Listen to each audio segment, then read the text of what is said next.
30 বছর সুখে শান্তিতে একসাথে সংসার করার পরে হঠাৎ করেই আমার বউ ডিভোর্সের জন্য জেদ করতে লাগলো।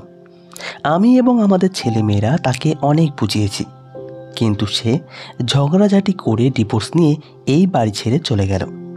সে চলে যাওয়ার 7 দিন পরেই হঠাৎ তার মৃত্যু সংবাদ এলো। আমি তার অন্ত্যেষ্টি ক্রিয়ায় গিয়ে দেখলাম সেখানে উপস্থিত সবাই তার মহানতার প্রশংসা করছে। তাদের কথা শুনে আমি বিস্মিত হয়ে গেলাম, কেননা যে তার স্বামীর সাথে ঝগড়াঝাটি করে ডিভোর্স নিয়ে চলে এসেছে তার এত প্রশংসা সবাই কিভাবে করতে পারে। এরপরে যখন আমি তার মৃতদেহের কাছে পৌঁছালাম তখন তো আমার জ্ঞান হারিয়ে যাওয়ার জোগাড় হলো। কেননা আজকে আমি ক্লান্ত হয়ে অফিস থেকে বাড়ি ফিরে দেখি আমার সন্তানেরা কান্না করছে। তাদেরকে কান্না করতে দেখে আমি ক্লান্তি ভুলে তাদের কাছে গিয়ে জিজ্ঞেস করলাম, কি হয়েছে, তোমরা এভাবে কাঁদছো কেন? আমার 2 সন্তান, মেয়ের বয়স 25 বছর আর ছেলের বয়স 28 বছর। বড় হয়ে গেলেও মায়ের মৃত্যুর যন্ত্রণা তারা সহ্য করতে পারেনি। তারা কাঁদতে কাঁদতে বলল, বাবা, মা মারা গেছেন। ছেলের মুখ থেকে এই কথা শুনে আমি সেখানেই মাটিতে বসে পড়লাম। মনে হচ্ছিল পুরো পৃথিবীটা শূন্য হয়ে গেছে। 30 বছর একসাথে সংসার করেছি, তাই তার মৃত্যুর খবর শুনে আমার গায়ে কাঁটা দিয়ে উঠল। আমি ছেলে মেয়ের চোখের জল মুছে তাদের জড়িয়ে ধরে বললাম, যদিও শেষ দিনগুলোতে তার যে ব্যবহার তা আমরা কোনো দিনই ভুলব না, কিন্তু তবুও তার মৃত্যু আমাদের জীবনে এক বিশাল আঘাত। আমাদের মন ভেঙে টুকরো টুকরো হয়ে গিয়েছিল, কিন্তু তবুও আমি ছেলে মেয়েকে বললাম আমাদের তার অন্ত্যেষ্টিতে অবশ্যই যেতে হবে। এরপর আমি সন্তানদের নিয়ে যাওয়ার প্রস্তুতি নিলাম, কিন্তু আমার মনে একটাই প্রশ্ন ঘুরপাক খাচ্ছিল, যে সে কেনই আমাদেরকে ছেড়ে চলে গেল, আর কেনই বা এত তাড়াতাড়ি এই পৃথিবী ছেড়ে চলে গেল। এমন কি ঘটেছিল তার সাথে? আমি আজও বুঝে উঠতে পারিনি যে 1 সপ্তাহ আগে সে কেন আমাদের ছেড়ে চলে গিয়েছিল, আর এত কম সময়ে তার মৃত্যুই বা কীভাবে হলো। আমি ভাঙা হৃদয়ে জামা কাপড় বদলে গাড়িতে উঠে বসলাম। ড্রাইভ করতে করতে বারবার আমার চোখের জল ভিজে যাচ্ছিল, আর আমি তা মুছে ফেলার চেষ্টা করছিলাম। আমার বারবার মনে পড়ছিল মাত্র 7 দিন আগে সে একটা অদ্ভুত কথা বলে, এবং অনেক ঝগড়াঝাটি পরে আমি সেটা মেনে নিয়েছিলাম। কিন্তু আমি আজও বুঝতে পারিনি যে সে কেন আমাকে ছেড়ে যাওয়াকেই বেছে নিয়েছিল। এইসব ভাবতে ভাবতেই আমি তার বাপের গ্রামের বাড়িতে গিয়ে পৌঁছে গেলাম। ঘরে ঢুকে দেখতে পেলাম সবাই উচ্চস্বরে কাঁদতে কাঁদতে তার প্রশংসা করতে লাগলো। আমি অবাক হয়ে ভাবতে লাগলাম, সবাই তো জানে সে বিনা কারণে আমাকে ডিভোর্স দিয়ে দিয়েছে, তবুও কেউ তার বিরুদ্ধে কিছুই বলছে না, বরং সবাই তার অমায়িক ব্যবহার আর আত্মত্যাগের কথা বলছে। যে নারী শেষ বয়সে এসে তার স্বামীকে ছেড়ে দিয়েছে তার শেষ যাত্রা যে এত সসম্মানে হবে তা আমি কল্পনাও করতে পারিনি। অবশেষে আমার মনে এই প্রশ্ন এলো যে এসবের পেছনের কারণ কি। এর উত্তর আমাকে খুঁজতে হবে। এসব ভাবতে ভাবতে যখন আমি মরদেহর দিকে এগিয়ে যাচ্ছিলাম ঠিক তখনই কেউ আমাকে ডাক দিয়ে থামালো এবং আমার হাতে একটা কাগজ তুলে দিল। সেই কাগজটা পড়ে আমার কাছে সব কিছু পরিষ্কার হয়ে গেল, যে কেন সে আমার সঙ্গে এমন ব্যবহার করেছিল। আমি সেখানেই বসে পড়লাম এবং হতবাক দৃষ্টিতে সেই কাগজটার দিকে এক দৃষ্টে তাকিয়ে ভাবতে লাগলাম, এটা কি হলো? এরপরে আমি আমার অতীতে হারিয়ে গেলাম, যেটা দুঃখ, কষ্ট এবং তিক্ত বাস্তবতার গাথা ছিল। আমি সেখানে বসেই পুরনো সব স্মৃতির জাল বুনতে লাগলাম, এবং এখন আমি সব কিছু স্পষ্টভাবে বুঝে গেছি যে স্বামীকে কষ্ট দিয়ে বিদায় নেওয়া নারীও এত সসম্মানিত হতে পারে। আমি সেখানেই বসে হাঁটুতে মুখ গুজে অশ্রু সজল চোখে সেই সমস্ত স্মৃতির কথা ভাবতে লাগলাম, যেখানে সত্য লুকিয়ে রাখা হয়েছিল। কিন্তু আমার চোখে। আমার নাম পলাশ। আমি আমার বাবা মায়ের বড় সন্তান। আমার পরে 3 বোন আর 1 ভাই ছিল। যখন আমার বয়স 10 বছর তখন আমার মা বিধবা হন। বাবার কথা আমার স্পষ্টভাবে মনে নেই, শুধু হালকা একটা ছায়া মাত্র মনে পড়ে। যখন আমার সব কিছু বুঝে ওঠার বয়স ছিল তখন মা বললেন, এখন থেকে এই সংসারের দায়িত্ব তোর কাঁধে। তখন আমার বয়স মাত্র 15 বছর। আমি পড়াশোনা ছেড়ে ছোট্ট একটা মুদির দোকানে কাজ করতে শুরু করলাম। সকাল 9টা থেকে রাত 10টা পর্যন্ত খাটতাম, কিন্তু তারপরেও আমি বেতন খুব কম পেতাম। কিন্তু মায়ের কাছে সেটাই অনেক। মা নিজেও পরিশ্রম করতেন, তিনি বাড়ি বাড়ি গিয়ে কাজ করতেন। এইভাবে আমার এবং মায়ের ইনকামে আমাদের সংসার চলতে লাগলো।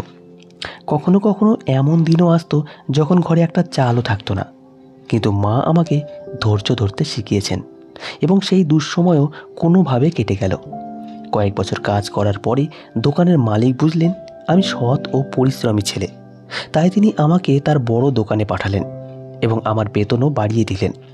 আমি মাকে যখন এই খবর বললাম তখন মা সঙ্গে সঙ্গে বললেন, এখন থেকে আমাদের দুইজনের ইনকামের কিছুটা তোর বোনদের বিয়ের জন্য গুছিয়ে রাখবো।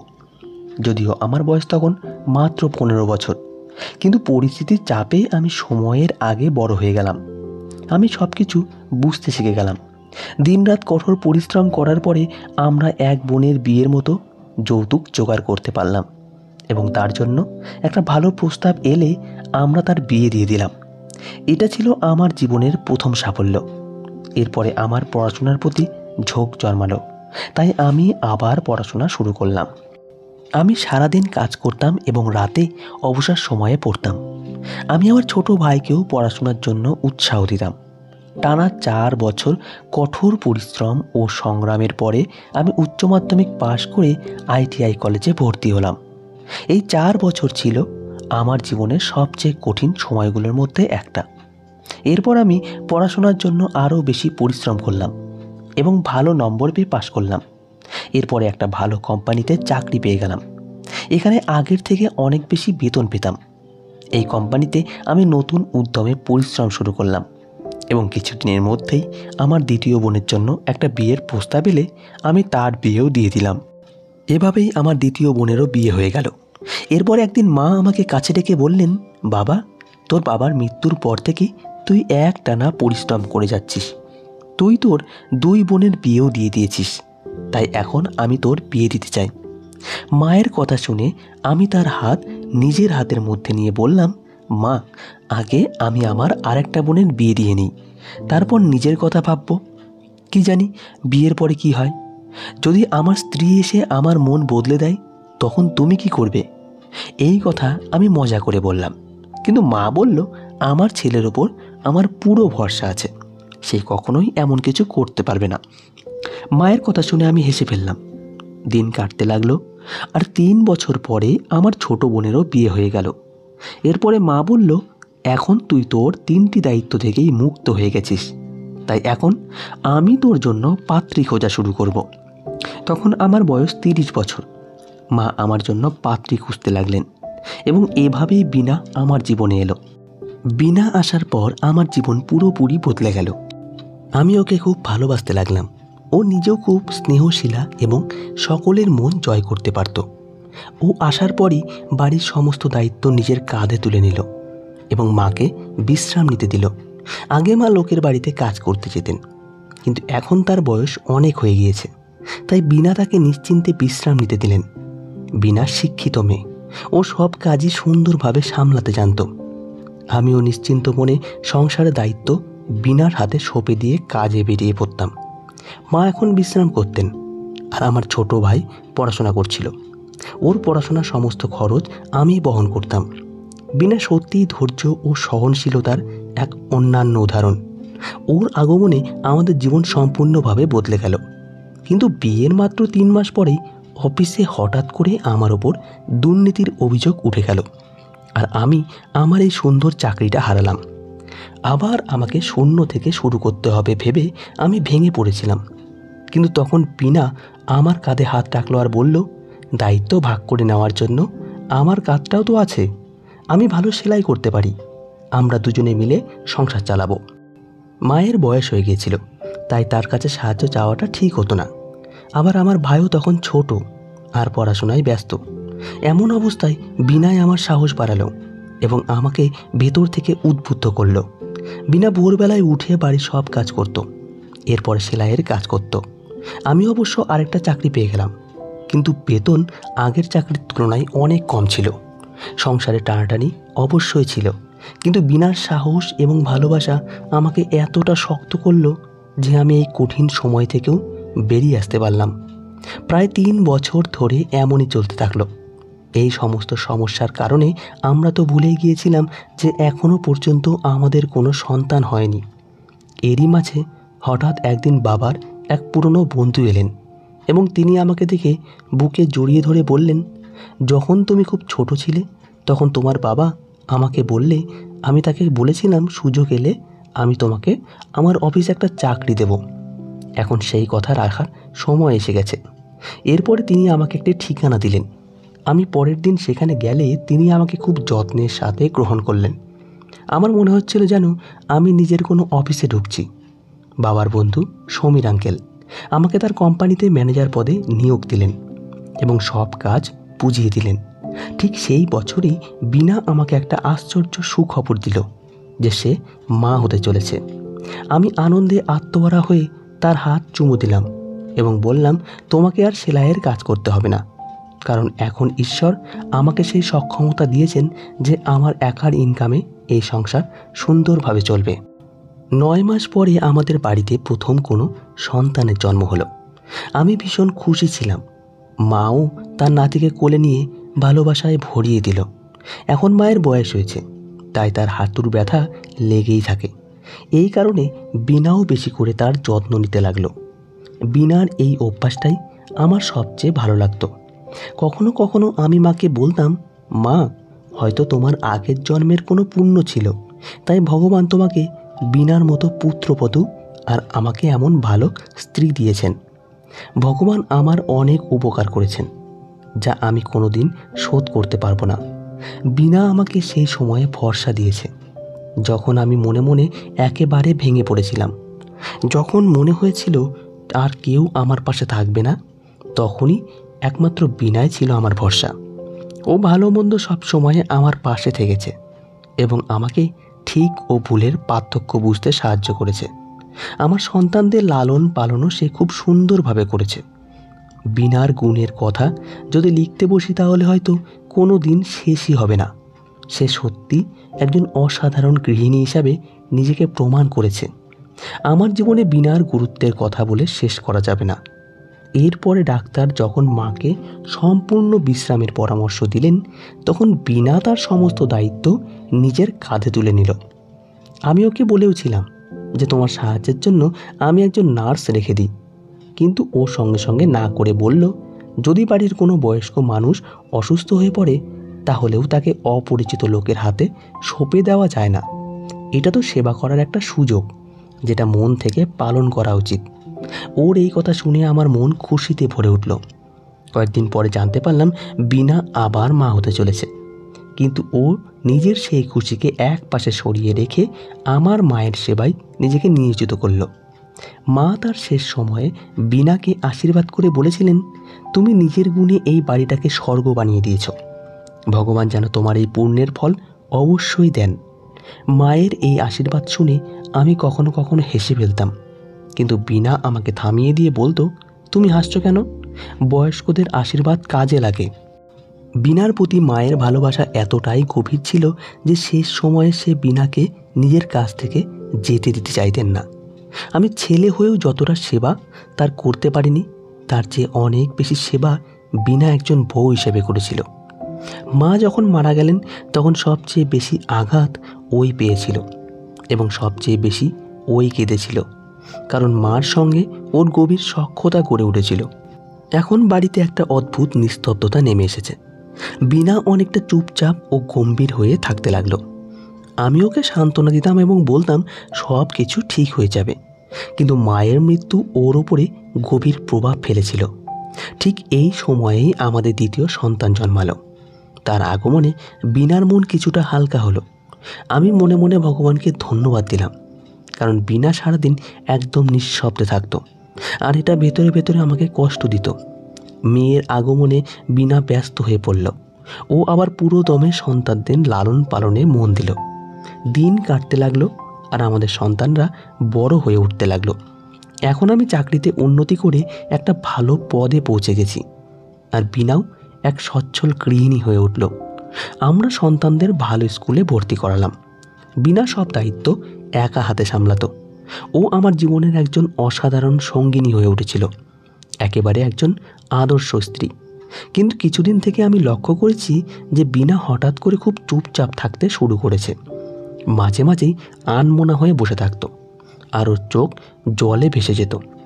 বাচ্চারাও আমাকে ওর এই পরিবর্তনের কথা বলেছিল, তাই তাই আমি একদিন ওর ঘরে গেলাম আর মমতা মেশানো গলায় বললাম, বিনা, কি হয়েছে তোমার? আমাদের জীবন একে অপরের সাথে অঙ্গাঙ্গিভাবে জড়িত। আমিও তোমাকে ছাড়া থাকতে পারবো না, তুমিও আমাকে ছাড়া থাকতে পারবে না। তাহলে হঠাৎ করে তুমি এতটা নিঃশব্দ, এতটা বিমর্ষ হয়ে গেছো কেন? তুমি তো জানো আমরা সবাই তোমার উপর কতটা নির্ভরশীল। এখন তুমিই বলো, তোমার এই নীরবতা ও মনমরা ভাব আমাদের সবাইকে কতটা প্রভাবিত করছে, বিশেষ করে আমাদের সন্তানদের।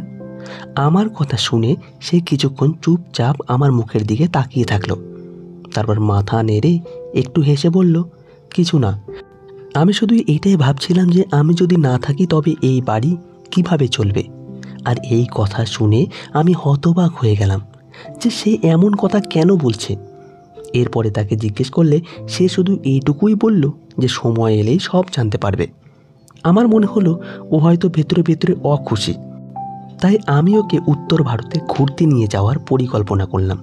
কিন্তু ও আমার পরিকল্পনার কথা শুনেই রেগে গেল এবং বলল, আমি কোথাও যাচ্ছি না। সেই সঙ্গে ও এমন এক দাবি করলো যেটা শুনে শুধু আমি না, আমার সন্তানরাও হতভম্ব হয়ে ওর দিকে তাকিয়ে রইলাম। ওর চাওয়াটাই এমন ছিল যে আমি বিস্মিত হয়ে ওর মুখের দিকে তাকিয়ে জিজ্ঞেস করলাম, তুমি যা বলছো সেটা কি সত্যি? আমার কথা শুনে সে আবারও বলল, 30 বছর ধরে আমি অনেক ত্যাগ স্বীকার করেছি, কিন্তু এবার আমি নিজের মতো করে বাঁচতে চাই। আমি তোমাকে জীবনের প্রতিটি সুখ দেওয়ার চেষ্টা করেছি, প্রতিটি মুহূর্তে তোমার পাশে থেকেছি, কিন্তু এখন আমার একটা শেষ ইচ্ছে আছে যেটা আমি তোমার কাছ থেকে চাই। আমি তোমার থেকে ডিভোর্স চাই। এই কথা শুনে আমি সেখানেই স্তব্ধ হয়ে বসে পড়লাম আর ওর মুখের দিকে তাকিয়ে বললাম, বিনা, তুমি এসব কী বলছো? তোমার মাথা ঠিক আছে তো? বিনা চোখের জল মুছে বলল, আমি একদম ঠিক আছি। আমি আর তোমাদের সঙ্গে নিজের জীবন নষ্ট করতে চাই না। আমি আমার জীবন প্রথমে তোমার জন্য, তারপর তোমার মায়ের জন্য, তারপর আমাদের বাচ্চাদের জন্য দিয়ে দিয়েছি। তাই এখন আমি শুধু নিজের জন্য বাঁচতে চাই, আর সেটা করতে হলে আমাকে তোমাদের সবার থেকে আলাদা হতে হবে। আমি ওর দিকে হাত বাড়িয়ে ওকে জড়িয়ে ধরতে চাইলাম আর বললাম, তোমার শরীর ঠিক নেই বিনা, আমি তোমাকে ডাক্তার দেখাবো। যদি তুমি ডিপ্রেশনে থাকো তাহলে আমি সব সময় তোমার পাশে থাকব, কিন্তু আমাকে তুমি এভাবে নিজের থেকে আলাদা করো না।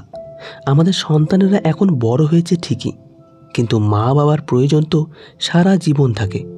ও নিজেকে আমার থেকে সরিয়ে নিয়ে বলল, যখন আমি আমার পুরো জীবন তোমাদের জন্য বিসর্জন দিয়েছি তখন তো সব ঠিক ছিল, কিন্তু এখন যখন আমি নিজের জন্য কিছু চাইছি তখন তোমাদের খারাপ লাগছে কেন? আমার সমস্ত ভালো কাজের এইটাই কি প্রতিদান? 3 দিন ধরে সেই একই কথা বলছিল যে আমার ডিভোর্স চাই, আর আমি এই 3 দিন ধরে বুঝতেই পারছিলাম না যে ও কেন এমন চাইছে। যখন কারণ জিজ্ঞেস করতাম ও বলতো, আমি যখন এখানে আর থাকতে চাইছি না তখন তোমরা আমাকে জোর করে রাখতে চাইছো কেন? আমি তাকে সমাজের ভয় দেখালাম। বললাম, লোকেরা কি বলবে? 30 বছর একসাথে থাকার পরে ডিভোর্স, তারা তোমার চরিত্র নিয়ে প্রশ্ন তুলবে। যদি আমার কোনো ভুল থাকে তাহলে বলো, কিন্তু এভাবে আমাকে ছেড়ে চলে যেও না। আমি এই কথাগুলো ওকে বললাম, কিন্তু যদি আমি মন দিয়ে লক্ষ্য করতাম তাহলে বুঝতে পারতাম ও আগের চেয়ে অনেক দুর্বল হয়ে পড়েছে। চোখের নিচে কালি, চোখ মুখ শুকিয়ে গেছে, কেমন যেন দিন দিন দুর্বল হয়ে পড়েছে। আমার ছেলে মেয়েরাও আমাকে বলেছিল, বাবা, মায়ের শরীরটা ভালো নয়, তাকে ডাক্তার দেখাও। কিন্তু আমি শুধু তাকে ধরে রাখার চেষ্টা করে গেছি, সব সময় চেষ্টা করেছি, এমনকি তার পায়ে পর্যন্ত পড়েছি। কিন্তু তারপরেও সে ঠান্ডা গলায় বলল, জীবন আমার, সিদ্ধান্তও আমার। আমি আর কারো আবেগিক ব্ল্যাকমেইলে পড়ব না। আমি শুধু তাই করব যা আমার মন চায়। তোমার হাতে মাত্র 2 দিন আছে। যদি এর মধ্যে আমাকে ডিভোর্স না দাও তাহলে আমি আদালতে গিয়ে ডিভোর্স ফাইল করব। ওর এই কথা শুনে আমার মনে হলো কেউ যেন আমার আত্মাটাই কেড়ে নিল, আর আমি ওকে ডিভোর্স দিয়ে দিলাম। এরপরে বিনা চুপচাপ নিজের জিনিসপত্র গুছিয়ে নিয়ে চলে গেল। আমি কিছুই করতে পারলাম না, শুধু হতবাক চোখে তার দিকে তাকিয়ে রইলাম। বাচ্চারা আমাকে জড়িয়ে ধরে কাঁদতে লাগলো এবং বলল, বাবা, তুমি এটা কি করলে? মাকে এভাবে যেতে দিলে কেন? তোমার এটা করা উচিত হয়নি। ছেলে মেয়ে খুব কষ্ট পেয়েছিল, কিন্তু 3 দিন পর ওরা আবার পড়াশোনায় মন দিতে বাধ্য হলো। কিন্তু আমার অবস্থা এমন ছিল যেন কেউ আমার শরীরটা ক্ষত বিক্ষত করে তার উপরে লবণ ছিটিয়ে দিয়েছে। দিন রাত এখন জেগেই কাটতে লাগলো। অফিসেও ঠিকমতো কাজ করতে পারতাম না। যদি অবসর নিতে আর মাত্র 3 মাস বাকি আছে। আমি চাইতাম না এমন কোনো ঘটনা ঘটুক যা আমার রিটায়ারমেন্ট বা পেনশনের ওপর প্রভাব ফেলতে পারে। কিন্তু এখন বাড়ির পরিবেশ কেমন যেন হয়ে গেছে। বিনা চলে যাওয়ার সঙ্গে সঙ্গে সব কিছু যেন শেষ হয়ে গেছে।